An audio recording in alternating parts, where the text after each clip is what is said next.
Welcome to only IAS. स्वागत है आप सभी लोगों का प्रीलिम बूस्टर न्यूज डिस्कशन में।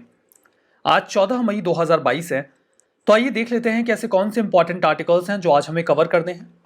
हमारा फर्स्ट आर्टिकल सेजिटेरियस ए के बारे में है, जिसे आप SGR ए भी बोल सकते हैं। हाल ही में इवेंट हॉरिजन टेलीस्कोप यानी कि EHT फैसिलिटी का इस्तेमाल करके वैज्ञानिकों ने इस ब्लैक होल की पहली इमेज क्लिक की है। ये किसी ब्लैक होल की पहली इमेज नहीं है। किसी ब्लैक होल की पहली इमेज तो 2019 में हमने खींच ली थी। ये जो इमेज है, ये पहली इमेज है सेजिटेरियस ए की। सेजिटेरियस ए इतना हमारे लिए फैसिनेटिंग क्यों है? बिकॉज ये हमारी खुद की गैलेक्सी जिसका नाम मिल्की वे है, आकाशगंगा है, उसके सेंटर में है। हमारी गैलेक्सी के सेंटर में जो ब्लैक होल है उसे हम सेजिटेरियस ए नाम देते हैं और उसकी पिक्चर हमने क्लिक की है। अच्छा, आपके मन में एक सवाल हो सकता है कि जब हमने पहली पिक्चर क्लिक करी थी 2019 में, तो वो सेजिटेरियस ए की नहीं थी, ऐसा क्यों?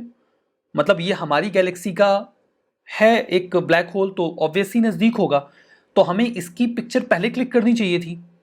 फिर हमने कहीं बहुत दूर की एक गैलेक्सी के सेंटर के ब्लैक होल की पिक्चर क्लिक की, ऐसा क्यों था? जैसा कि मैंने आपको बताया, ये कोई पहला ब्लैक होल का इमेज तो है नहीं। 2019 में इवेंट हॉरिजन टेलीस्कोप ने ही किसी ब्लैक होल की पहली इमेज को क्लिक किया था। काफ़ी रिवोल्यूशनरी बना गया था उसको, क्योंकि ब्लैक होल को लेकर हमारी जो मान्यताएं थी वो उसके ज़रिए कहीं ना कहीं सही साबित हुई। M87 इस ब्लैक होल की पिक्चर को क्लिक किया गया। ये जो एक बहुत दूर स्थित गैलेक्सी है मेसियर 87, उसके सेंटर में उपस्थित ब्लैक होल था। सुपर जाइंट इलिप्टिक गैलेक्सी है ये, जिसके सेंटर के इस ब्लैक होल M87 की पिक्चर हमने 2019 में क्लिक की थी। तो हमने उस समय सेजिटेरियस ए की पिक्चर क्लिक क्यों नहीं की थी? देखिए, प्लान तो हमारा सेजिटेरियस ए का ही था, लेकिन उसके बीच में आ रहे थे कई सारे चैलेंजेस। सेजिटेरियस ए की तुलना में M87 को क्लिक करना ज़्यादा आसान था।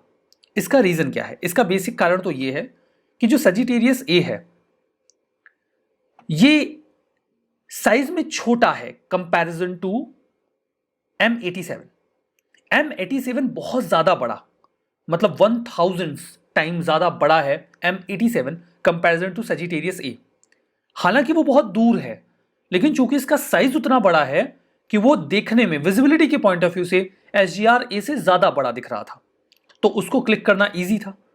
दूसरा कि जो लाइन ऑफ साइट है SGR ए की, मतलब SGR ए को जैसे हमें देखना है पिक्चर क्लिक करने के लिए, वो काफी ज्यादा ऑब्सक्योर थी। डस्ट और भी कई तरीके के जो हिंड्रांसेस थे वो बीच में थे, तो ज्यादा चैलेंजेस थे इसकी पिक्चर को क्लिक करने को लेकर। कंपैरेटिवली M87 का लाइन ऑफ साइट ज्यादा क्लियर था। और तीसरा, SGR ए में हमें बहुत ज्यादा वोलेटिलिटी देखने को मिलती है, बहुत ज्यादा वेरिएबिलिटी देखने को मिलती है, चेंजेस होते रहते हैं। इस वजह से भी इसे क्लिक करना मुश्किल हो रहा था। And that is the reason कि हमने सोचा चलो इसको बाद में देखेंगे, पहले एक ब्लैक होल की पिक्चर तो क्लिक करते हैं। तो हमने M87 को पिक किया और उसकी पिक्चर को क्लिक कर लिया, लेकिन हम लगे हुए थे कि सेजिटेरियस ए की भी पिक्चर हम क्लिक करेंगे, और फाइनली हमने सेजिटेरियस ए की पिक्चर को भी क्लिक कर लिया। सेजिटेरियस ए 4 मिलियन टाइम्स ज्यादा मास अपने आप में रखता है हमारे सूर्य की तुलना में, और 26,000 लाइट ईयर्स की दूरी पर है, या फिर आप इसे 5.9 ट्रिलियन माइल भी बोल सकते हैं। हम अर्थ के कंपैरिजन में डिस्टेंस की बात कर रहे हैं। इसका डायमीटर हमारे सूर्य की तुलना में 17 गुना ज्यादा है। इसका मतलब यह है कि सन के बाद अगर आप सन और मरकरी के बीच का डिस्टेंस देखें, तो वो जो पूरा एक डायमीटर तैयार होता है उसमें ये फिट हो जाएगा। सेजिटेरियस ए बहुत बड़ा नहीं है, वैसे तो बहुत मैसिव होते हैं ये जो ब्लैक होल्स होते हैं, लेकिन चूंकि बहुत ज़्यादा डेंस होते हैं तो ये कम एरिया में होते हैं। फिर भी आप देख सकते हो कि हमारे सन से ये 17 टाइम्स बड़ा है। तो ये तो मामला हो गया सेजिटेरियस ए का, जो कि एक ब्लैक होल है हमारे गैलेक्सी के सेंटर में, जिसकी हमने पिक्चर क्लिक करी है। ब्लैक होल की बात करते हैं। ब्लैक होल एक प्लेस होता है स्पेस में जहां पे ग्रेविटेशनल फोर्स बहुत ही ज्यादा मैसिव होता है। इतना ज्यादा होता है कि लाइट भी उसको एस्केप नहीं कर सकती। अगर रोशनी भी वहां जाएगी तो ट्रैप हो जाएगी। ग्रेविटी इतनी ज्यादा स्ट्रांग होती है कि एक छोटे से स्पेस में वो जाके किसी भी मैटर को स्क्वीज कर देता है। क्योंकि जो लाइट है वो उस ब्लैक होल से निकल के जा नहीं सकती, and that is the reason कि वो इनविजिबल होते हैं, वो हमें दिखते ही नहीं है। तो जब वो दिखते ही नहीं है तो हम उनकी पिक्चर कैसे क्लिक करते हैं? जब भी वो किसी स्टार को या किसी अन्य ऐसी बॉडी को अपने आसपास खींच रहे होते हैं तो उनके चारों ओर लाइट का एक सर्कल बन जाता है। उसी से हमें आइडिया लगता है कि इसके बीच में ब्लैक होल है।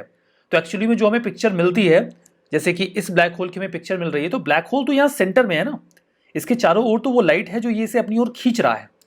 तो उसी के जरिए हमें पता चलता है कि यहाँ सेंटर में ब्लैक होल है, तो पिक्चर हमें उसी की मिलती है। हाई कॉन्फ़िगरेशन के जो स्पेस टेलीस्कोप्स हैं उनकी मदद से हम ब्लैक होल्स की पिक्चर्स क्लिक कर पाते हैं। ब्लैक होल्स मॉडर्न सेंस में for the first time predict किए गए थे 1950 में, जो आइंस्टीन की जनरल थ्योरी ऑफ रिलेटिविटी थी उसमें। हालांकि तब ये थ्योरेटिकल थे, लेकिन जैसा हमने उस एजम्पशन में पाया था वही धीमे धीमे सही साबित हो रहा है। ब्लैक होल के अंदर होता क्या है? ब्लैक होल के कोर में एक मास होता है जो एक बहुत ही टिनी पॉइंट पे जाके कॉन्सेंट्रेट हो जाता है। वो जो पॉइंट होता है उसकी जो डेंसिटी है वो इनफाइनाइट होती है और इसीलिए उसे सिंगुलैरिटी कहा जाता है। मतलब सारा मास एक सिंगल पॉइंट पे जाके कॉन्सेंट्रेट हो जाता है जिसके पास इनफाइनाइट डेंसिटी होती है। 2019 में ब्लैक होल्स पे एक प्रश्न आया, हालांकि वो उस ब्लैक होल पे नहीं था जिसका हमने पिक्चर क्लिक किया था। क्वेश्चन ये था कि अभी हाल ही में giant black holes, merger of giant black holes का एक हमें मर्जर देखने को मिला जिनकी दूरी बिलियंस ऑफ लाइट ईयर्स पे दूरी पे है। तो आखिर इस ऑब्जर्वेशन का सिग्निफिकेंस क्या है? जब ये मर्जर हुआ ब्लैक होल्स का तो ग्रेविटेशनल वेव्स क्रिएट हुई जो हमने डिटेक्ट करी। So B was the correct answer. आगे बढ़ने से पहले आप ओनली आईएएस के 2030 के फाउंडेशन कोर्सेस अवेल कर सकते हैं, ऑफलाइन में भी और ऑनलाइन में भी। एक बहुत ही कॉम्प्रिहेंसिव कोर्स है जिसके जरिए आप 2030 की तैयारी को बहुत अच्छी तरीके से कंप्लीट कर सकते हैं। अगर आपको कोर्सेज को अवेल करना है तो ऑनलाइन में video.onlyas.in पे जाना होगा। फर्दर अगर आपको कोई जानकारी चाहिए तो या तो आप इस नंबर पे कॉल कर सकते हैं या फिर यहाँ पे मेल कर सकते हैं। चलिए अब हम बढ़ेंगे आगे। हमारा next article India hypertension control initiative के बारे में है। हाइपरटेंशन मतलब कि हाई ब्लड प्रेशर या फिर उच्च रक्तचाप, ये इंडिया में बहुत ही सीरियस प्रॉब्लम है। इसको लेकर एक इनिशिएटिव स्टार्ट किया गया था 2017 में। नाम था India hypertension control initiative. India hypertension control initiative यानी कि IHCI। अभी हाल ही में इस प्रोजेक्ट में कुछ जानकारियां मिली हैं।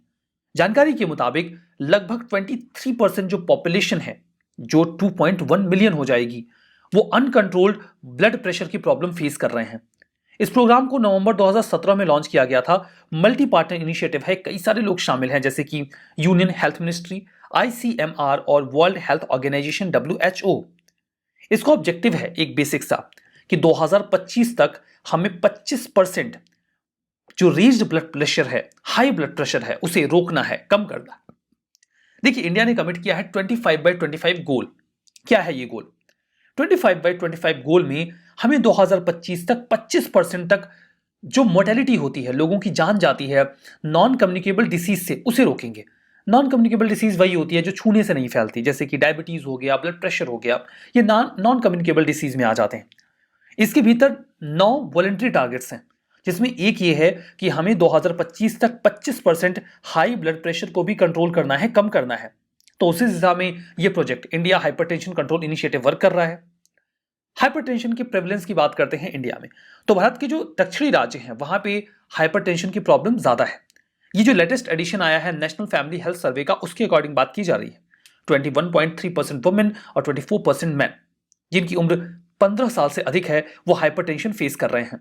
हाइपरटेंशन का प्रेवलेंस आपको केरला में सबसे ज्यादा मिलेगा और फिर मिलेगा तेलंगाना में। 1/4 वुमेन और मेन जिनकी उम्र 40 से 49 के बीच में है वो हाइपरटेंशन यानी कि हाई ब्लड प्रेशर फेस कर रहे हैं। So that was all about hypertension and India hypertension control initiative. हमारा नेक्स्ट आर्टिकल साइक्लोन करीम के बारे में है। कुछ समय पहले साइक्लोन असानी बहुत ही एक्टिवली बढ़ रहा था। In between Bay of Bengal में हमें एक और साइक्लोन दिख गया है, दैट इज साइक्लोन करीम। और दोनों साइक्लोन्स चूंकि एक साथ ओरिजिनेट हो गए हैं इसीलिए इन्हें ट्विन कहा जा रहा है। साइक्लोन करीम और साइक्लोन असानी ये दोनों मिलकर एक ट्विन साइक्लोन क्रिएट कर रहे हैं। करीम जो है ये साउथ अफ्रीकन कंट्री सिसिलीज की तरह दिया गया नाम है। ये दो के दोनों ही इंडियन ओशन में ओरिजिनेट हुए हैं और अब धीमे धीमे दूर जा रहे हैं। साइक्लोन करीम जो ओपन सी है ऑस्ट्रेलिया के वेस्ट में, वहां पे क्रिएट हुआ था। हमारा next article shallow and deep ecologism के बारे में है। एनवायरमेंटल इकोलॉजी का बहुत ही बढ़िया सा और बेसिक सा कॉन्सेप्ट है, आपको इसके बारे में जरूर से जानना चाहिए, मेंस में काम आता है। इंडिया धीमे धीमे बहुत ज्यादा हीट वेव्स की चपेट में है। इन बिटवीन दो एनवायरमेंटल फिलॉसफीज पर चर्चा की जा रही है कि क्या अब समय आ चुका है कि हम इनको फॉलो करें। ये फिलॉसफीज इंसानों की नेचर के साथ जो रिलेशनशिप है उसको एक्सप्लेन करते हैं। इन फिलॉसफीज का नाम है शैलो एंड डीप इकोलॉजिज्म। क्या है शैलो और डीप इकोलॉजिज्म? ये कॉन्सेप्ट 1970s में इमर्ज हुआ। नॉर्वे के फिलोसोफर थे एर्ने नाइस। उन्होंने पोल्यूशन और कंजर्वेशन मूवमेंट्स को लेकर जो एक ट्रेडिशनल बातचीत चल रही थी, डिबेट एंड डिस्कशंस चल रहे थे, उनसे हटकर कुछ नया सोचने का प्रयास किया। और इन बिटवीन उन्होंने ह्यूमंस को सेंटर में रखा। उन्होंने ह्यूमंस को सेंटर में रख के इन्वायरमेंटल क्राइसिस को एक्सप्लेन किया और इसके लिए दो कॉन्सेप्ट्स इमर्ज होकर आए। पहला था शैलो इकोलॉजिज्म। शैलो इकोलॉजिज्म को हम वीक इकोलॉजिज्म भी कहते हैं। इसके पहले कि हम शैलो या डीप इकोलॉजिज्म की बात करें, इकोलॉजी की बात करते हैं। इकोलॉजी क्या है? इकोलॉजी एक स्टडी है जहां पे हम रिलेशनशिप को स्टडी करते हैं। लिविंग ऑर्गेनिजम्स, जिनमें इंसान भी शामिल हो जाएंगे, उनके फिजिकल एनवायरनमेंट के साथ उनकी क्या रिलेशनशिप है। यहाँ पे हम बेसिकली प्लांट्स, एनिमल्स और उनके आसपास के जो भी सराउंडिंग्स हैं उनके साथ उनके इंटरेक्शन को स्टडी करते हैं। तो ये तो मतलब हो गया इकोलॉजी का। शैलो इकोलॉजिज्म क्या है? शैलो इकोलॉजिज्म, जिसे वीक इकोलॉजिज्म भी कहा जाता है, इसमें हम देखते हैं कि आखिर हमें इन्वायरमेंटल प्रॉब्लम्स को कैसे एड्रेस करना है। दोनों ही फिलॉसफीज इन्वायरमेंटल प्रॉब्लम को एड्रेस करने का सॉल्यूशन बताते हैं। तो पहला जो वीक इकोलॉजिज्म है उसका सॉल्यूशन बिल्कुल सिंपल है। आप जो लाइफस्टाइल अपनाए हुए हैं उनको अपनाए रहिए, कोई दिक्कत नहीं है, उसे आप फॉलो करते रहिए। लेकिन इन बिटवीन आप अपनी लाइफस्टाइल में कुछ ऐसे चेंजेस करिए जिनकी वजह से आप एनवायरमेंटल डैमेज को मिनिमाइज कर सकें। जैसे कि आप व्हीकल का इस्तेमाल करते हैं तो व्हीकल का इस्तेमाल बंद मत करिए, वो करते रहिए, लेकिन ऐसी व्हीकल्स का इस्तेमाल करिए जो कि कम पोल्यूशन फैलाते हों। या फिर आप क्लोरोफ्लोरोकार्बन्स का इस्तेमाल कम कर दीजिए, एयर कंडीशनर्स का इस्तेमाल कम कर दीजिए। ये सारी चीजें आप करिए ताकि इन्वायरमेंट को कम नुकसान हो। लेकिन जो स्टेप्स हैं ये कमजोर स्टेप्स हैं, मतलब आप कुछ बहुत बड़ा बदलाव नहीं कर रहे हैं। दैट इज द रीजन कि इसे वीक इकोलॉजिज्म या सैलो इकोलॉजिज्म कहा गया। फिर मामला आता है डीप इकोलॉजिज्म का। डीप इकोलॉजिज्म, जैसा कि नाम से ही स्पष्ट है, यहां पे आपको कुछ बहुत गहराई से करना होगा, मतलब कुछ ऐसा चेंज जो बहुत बड़ा बदलाव लेकर आए। And that is the reason कि डीप इकोलॉजिज्म रेडिकल चेंज की बात करता है। वो कहता है कि हमें अचानक से कुछ बड़े बदलाव करने होंगे, तभी हम इन्वायरमेंट को फाइट कर पाएंगे, जो पोल्यूशन है, जो डिग्रेडेशन है उसको। ये लार्ज स्केल चेंजेस की बात करते हैं हमारी लाइफस्टाइल में, क्योंकि अगर हमने लार्ज स्केल चेंजेस अभी नहीं किए तो फिर हम इन्वायरमेंटल पोल्यूशन या डिग्रेडेशन को काउंटर नहीं कर पाएंगे।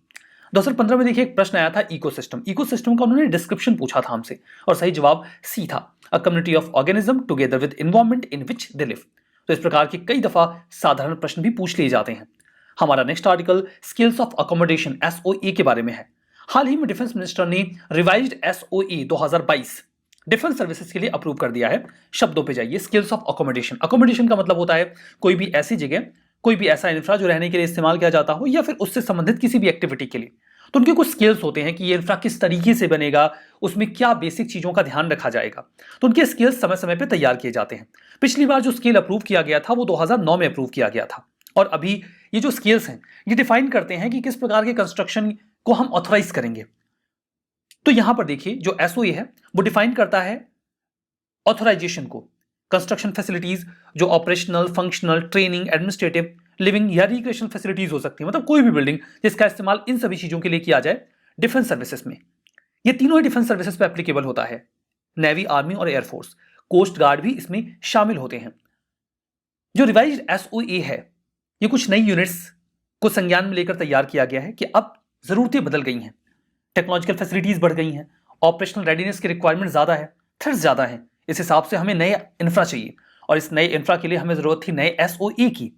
जो नया एसओए आया है इसमें कुछ ट्रेमेंडस इंप्रूवमेंट्स किए गए हैं कि हम नई जो फैसिलिटीज हैं, इंफ्रास्ट्रक्चर है, उनको डेवलप करेंगे। जो डिफेंस लैंड हमारे पास अवेलेबल है हम उसका सही तरीके से इस्तेमाल करेंगे, जुडिशियस यूज करेंगे। इसके लिए हम कम जमीन पर ज्यादा कंस्ट्रक्शन करने के लिए मल्टी स्टोरी बिल्डिंग्स बनाएंगे और कॉमन फैसिलिटीज को भी डेवलप करेंगे। जो पब्लिक बिल्डिंग्स हैं उनमें एमिनिटीज को बेहतर किया जाएगा। जो दिव्यांग जन हैं उनके लिए भी सुविधाएं प्रदान की जाएंगी और जेंडर कम्युनिटी को भी ध्यान में रखा जाएगा।